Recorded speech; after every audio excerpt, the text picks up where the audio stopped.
Morning dear students. So today we are going to start exercise 4.1. जिसके question number 1 and 2 we have already done in the Zoom class. So let us continue with the same exercise. हमने question number 3 करना है. In question number 3 देखो आपके पास ये figure दे रखी है. ए यहाँ पर लाइन सेगमेंट्स आपस में कट हो रहे हैं, लाइंस आपस में कट हो रही हैं. ठीक है, तो आपने ये क्वेश्चंस के आंसर्स देने हैं using the figure line containing E. आपने ये लाइन देखना है जिसमें ई कंटेन हो रहा है. ठीक है, तो यहाँ पर आप फिगर में देखेंगे, यहाँ पर लाइन जो है ए ई जिसमें ई आ रहा है. ठीक है, या फिर आप लिख सकते हो एफ ई. तो आप लिखेंगे क्या क्या लाइंस हैं, ए ई, और लाइन का सिंबल क्या होता है, जिसके दोनों तरफ एरो होती है वो लाइन का सिंबल होता है. ए ई और F E are the two lines. इसी तरह से पार्ट 2 है आपका लाइन पासिंग थ्रू ए के थ्रू कौन सी लाइंस पास कर रही हैं.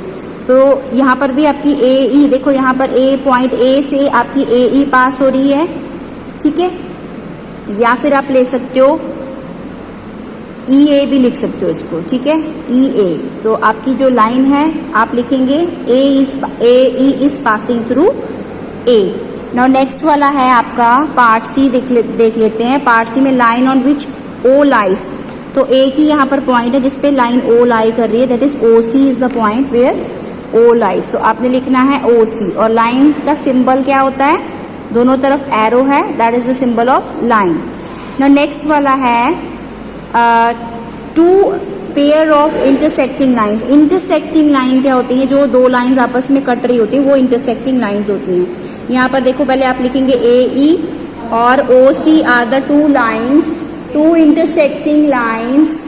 ठीक है, इसी तरह से A E and F E are the two intersecting lines. आपके पास क्या क्या लाइंस आ गई, ए ई एंड ओ सी. ठीक है, ए ई कॉमा ओ सी लिख लीजिए. दूसरी वाली लाइन हो गई ए ई और सी एफ. ठीक है, A E and E F. E F will be the A E and E F are the two lines, intersecting lines. Now next वाला है how many lines can pass through one given point. अब एक आपको point है, उसके through आप कितनी lines pass कर सकते हैं. तो इसका आंसर होगा काउंटलेस. यहाँ पर आप लिखेंगे काउंटलेस. जिसको आप काउंट नहीं कर सकते हैं दैट इज कॉल्ड काउंटलेस. ये आपका सपोज एक पॉइंट है. अब इसके थ्रू देखो मैं रफ में कर रही हूँ, आप with the help of the scale आपने ड्रॉ करना है.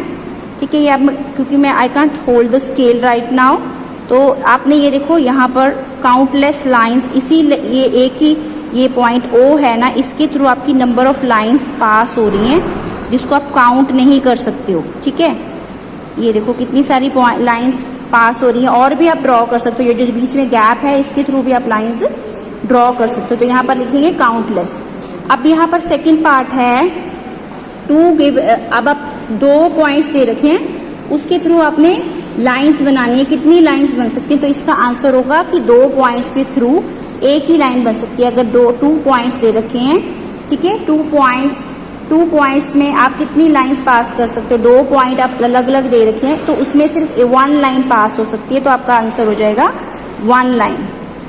यहाँ पर आप लिखोगे only one line can pass through this the through given two points. अब नेक्स्ट वाला क्वेश्चन नंबर 5 है.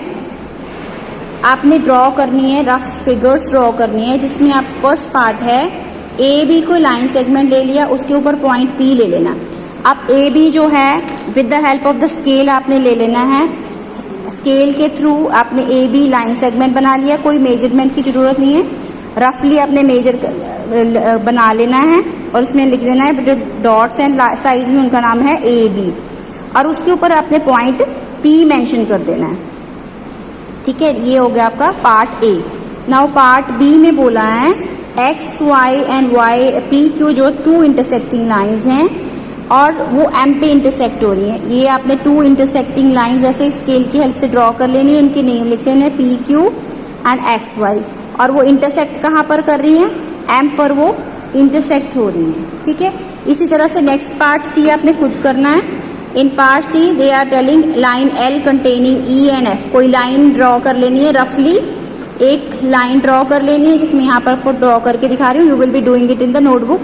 वन लाइन ले ली है, ठीक है, जिसमें कि ई और एफ जो है, ई एंड एफ जो है दे आर, ये एल लाइन का नाम है एल, एल के ऊपर ई एंड एफ है, बट जो डी है that is not on E and that is on L, तो डी जो है वो आउटसाइड है, ठीक है।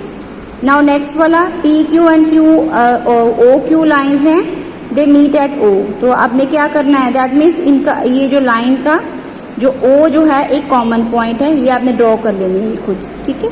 O P and O Q का एक कॉमन पॉइंट है O, so you will be drawing it yourself. तो नेक्स्ट वाला कर लेते हैं, ट्रू और फॉल्स देना है आपने, वेदर स्टेटमेंट इज ट्रू और फॉल्स, ये आपको फिगर दे रखी है, इसको देख के आपने आंसर देना है। फर्स्ट पार्ट है Q M N and O N P are the points on the line M N, बोल रहे हैं कि Q M N O N P are the points on this line, तो these are the points on this line, तो इसका पहले का हो गया ट्रू। नेक्स्ट वन है M O and are points on line segment M N, ये आपका लाइन सेगमेंट एन एम और एन है, ये दो डॉट्स को ज्वाइन करके एम एन बन रहा है।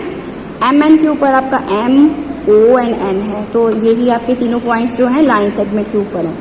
नेक्स्ट वन है M N N are the end points of the line segment M N, M N के दो एंड पॉइंट्स हुए एम और एन, यहाँ क्योंकि लाइन जो सेगमेंट है एम से शुरू होकर एन तक खत्म हो रही है, तो ये दोनों ही एंड पॉइंट हुए M and N are the two end points of the line segment, तो ये ट्रू हो गया, ठीक है। इसी तरह से O and N are equal are end points of the line segment O P, O P के आपके एंड पॉइंट क्या बता रहे हुए हैं, O and N are the end point of O P, this is O P, ठीक है। अब ओ पी का एंड पॉइंट एन कैसे हो सकता है, ठीक है, एन तो मिडल में है, ओ पी आपकी लाइन सेगमेंट है, ठीक है, तो इसके एंड पॉइंट क्या हो गया, या ओ एंड पी हो जाएंगे, तो आपका जो एन है that is not a and point, ठीक है, वो तो मिड में आ रहा है, दैट मीन्स ये आपका क्या हो गया फॉल्स, इसमें आपने फॉल्स लिख देना है, ठीक है। इसी तरह से आपने बाकी सब भी कर लेने हैं। M is one of the end point of the line segment O Q का एंड पॉइंट एम कैसे हो सकता है, एम तो आपका सेंटर में है, ओ क्यू के एंड पॉइंट्स क्या होंगे ओ एंड क्यू, तो ये भी आपका क्या हो गया फॉल्स हो गया सेकेंड वाले का आंसर, कि M is the one of the end points of the line segment O Q का एंड पॉइंट एम नहीं हो सकता है। सो इसी तरह से बेटे आपने बाकी भी कर लेने हैं। I will be sending you the solutions for this. Now let us move to the next one, curves देखो ये आपको दिख रही है, ये हमने सिंपल डूडलिंग करके जैसे आप ड्रॉ करें रफ स्केच, ठीक है, ये हमने अलग अलग तरह की फिगर बनाई हुई है। स्ट्रेट लाइन भी एक कर्व है, ठीक है, ये क्लोज फिगर भी कर्व है, ये जो 8 सा बनाया दिस इज ऑल्सो कर्व, तो अलग अलग तरह की कर्व्स हैं, ठीक है। तो कोई ओपन कर्व है, ठीक है, देन कोई क्लोज वाली कर्व है, कोई स्ट्रेट लाइन के थ्रू कर्व बन रही है, ठीक है। तो नेक्स्ट वाला करते हैं टाइप्स ऑफ कर्व्स, कितनी तरह की कर्व्स होती हैं ये हम देख लेते हैं। So let us do the simple curve now. Simple curve क्या होती है, the curves that do not cross itself, ऐसी कर्व्स जो अपने आप को कट नहीं कर रही हैं उनको क्या बोलते हैं सिंपल कर्व्स। अब कर्व्स जो है दो तरह की होती हैं, एक होती है ओपन कर्व, ठीक है, एंड सेकेंड वाली होती है क्लोज कर्व। अब ओपन से आपको पता चल रहा है कि ओपन मतलब इस तरह से ओपन होगी, ज्वाइन नहीं होगी, ठीक है, लाइक ये सब सपोज ये वाला पार्ट ओपन क्लोज नहीं किया तो ये ओपन होगी, ठीक है, इस तरह से आप ये देख सकते हैं, ठीक है। तो ये जो क्लोज नहीं हो रही है that is called open curve. अब क्लोज कर्व जो क्लोज होगी, ठीक है, जिसके प्रॉपर इनिशियल एंड पॉइंट होगा, ठीक है, स्टार्टिंग और एंड पॉइंट होगा, that is called close curve. ये जैसे पूरी तरह से बंद है, ठीक है, सपोज ये सर्कल हमने ड्रॉ किया, ये आपकी क्लोज कर्व हो गई। ये ट्राइंगल ड्रॉ कर रहे हैं तो this is also a close curve. Now अब हम अगला वाला करेंगे, पॉलीगन्स क्या होती हैं, ठीक है। क्लोज कर्व पॉलीगन कब बनती है, जब वो लाइन सेगमेंट्स के थ्रू बनती हैं। लाइन सेगमेंट्स मतलब स्ट्रेट लाइंस के थ्रू बनती हैं, क्लोज होंगी, ठीक है। पॉलीगन्स जो क्लोज हैं और लाइन सेगमेंट्स जिसमें यूज किए हुए हैं उनको क्या बोलते हैं, पॉलीगन्स। ठीक है, ऐसी फिगर्स जो क्लोज हैं made up of line segments are called polygons. ठीक है, जैसे ये वाली, ये भी पॉलीगन हो गई, this triangle is also polygon. जो फिगर क्लोज है एंड विद ये वाली दिस इज ऑल्सो पॉलीगन।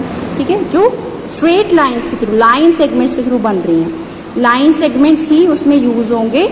ठीक है, तो ये वाली आपकी पॉलीगन नहीं हुई। ठीक है, दिस वन।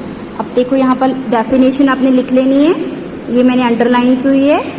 सिंपल, यहाँ से स्टार्ट करके, a simple close figure made up entirely of line segments, उसको क्या बोलते हैं, पॉलीगन। ठीक है, अभी आपने हेल्प विद, आपको डिफरेंट एग्जांपल्स दे रखी हैं, draw 10 different shapes, differently shaped polygons. आपको पॉलीगन्स ड्रॉ करनी है रफली। ठीक है, और एक एक्सपेरिमेंट है, मैच स्टिक्स लेके अपने 5 मैच स्टिक्स के साथ पॉलीगन ड्रॉ करनी है, बनानी है, जैसे आपको एग्जांपल में दे रखा है। ठीक है, 4 मैच स्टिक लेके कैसे की पॉलीगन बनेगी, 3 मैच स्टिक लोगे तो कैसे की बननी है, ये आपने बताना है। तो किस में आपकी पॉलीगन पॉसिबल नहीं है ये भी आपने देखना है। जैसे 2 मैच स्टिक है तो वो क्लोज नहीं बनेगी। अगर आप 2 मैच स्टिक्स ले रहे हो तो आपकी फिगर जो है क्लोज नहीं होगी। अगर वो फिगर क्लोज नहीं है तो वो पॉलीगन नहीं होगी।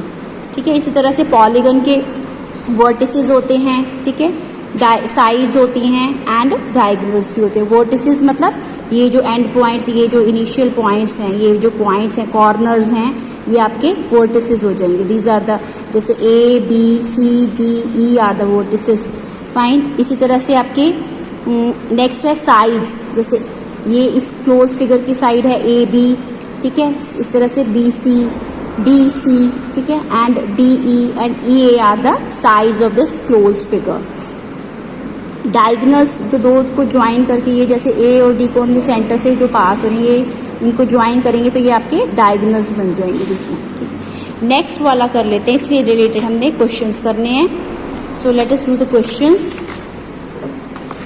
क्लासिफाई द कर्व्स, ओपन और क्लोज कर्व इसमें से कौन सी है वो आपने लिखनी है। यहाँ पर ये देखिए, ये वाली क्या है, इसके आगे आपने लिख देना open curve, because it is an open.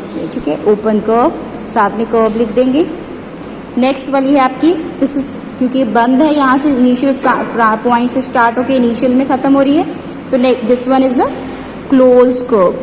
ठीक है, this is also an open curve, इसको आप लिखेंगे ओपन कर्व है ये।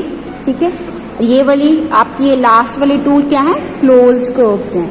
इसके आगे आप लिख देंगे क्लोज्ड कर्व, इसको भी आप क्लोज कर्व कर दोगे, और इसके आगे भी आप लिख देंगे कि ये भी एक क्लोज्ड कर्व है। ठीक है, ड्रॉ, अब यहाँ पर देखो, यहाँ ये this is your homework, draw rough diagram to illustrate the following. आपने रफ डायग्राम ड्रॉ करनी है, जैसे ओपन कर्व बनानी है। ठीक है, एक बना सकते, आपकी मर्जी है, ये 2 बना लो, 1 बना के दिखाओगे। ओपन कर्व ड्रॉ कर लोगे, यहाँ से आप देख के बना सकते हो। क्लोज्ड कर्व बना लोगे। ठीक है, 1 ड्रॉ कर लीजिए। Draw any polygon and shade its interior. Interior polygon मतलब close figure made up of line segments. ये ट्राइंगल आपकी पॉलीगन है। इंटीरियर पार्ट आपने शेड करना है, इसको आप शेडिंग करोगे। कोई कलर लेके भी शेड कर सकते हो, पेंसिल से भी। दिस, तो शेडेड पार्ट ये जो है, ये इंटीरियर पार्ट हुआ। ठीक है, नेक्स्ट वाला है, consider the figure and answer the questions. तो ये आपको ये फिगर दे रखी है, आपको ये बताना है क्या ये पॉलीगन है, इज इट अ कर्व। तो वो तो मैंने आपको पहले ही बताया कि जो फिगर मेड हमने ड्रॉ करी है, कोई भी, चाहे वो स्ट्रेट लाइन है, चाहे वो जिगजैग है, तो it is a curve. Yes, it is a curve. क्या ये क्लोज है? Yes, it is close. तो दोनों के आगे आपने क्या कर देना है, येस कर देना है। सो नेक्स्ट वाला है question number 5, a close curve that is not polygon. ऐसे कि क्लोज कर्व जो पॉलीगन नहीं हो। पॉलीगन मतलब स्ट्रेट लाइंस नहीं हो जिसमें, है ना। तो ये इस तरह से कुछ आप हाफ, ये सर्कल टाइप आप ड्रॉ कर सकते हो। ऐसे की फिगर जो पॉलीगन नहीं है, जो मतलब कर्व के साथ बन रही है। ठीक है, नेक्स्ट वन है हमने open curve made up entirely with the line segments. Open curve होगी, जैसे T बना लो, ये लाइन सेगमेंट्स के थ्रू बनाई हुई है। A polygon with 2 sides is not possible. No लिख दोगे इसके आगे। That's all for today, thank you.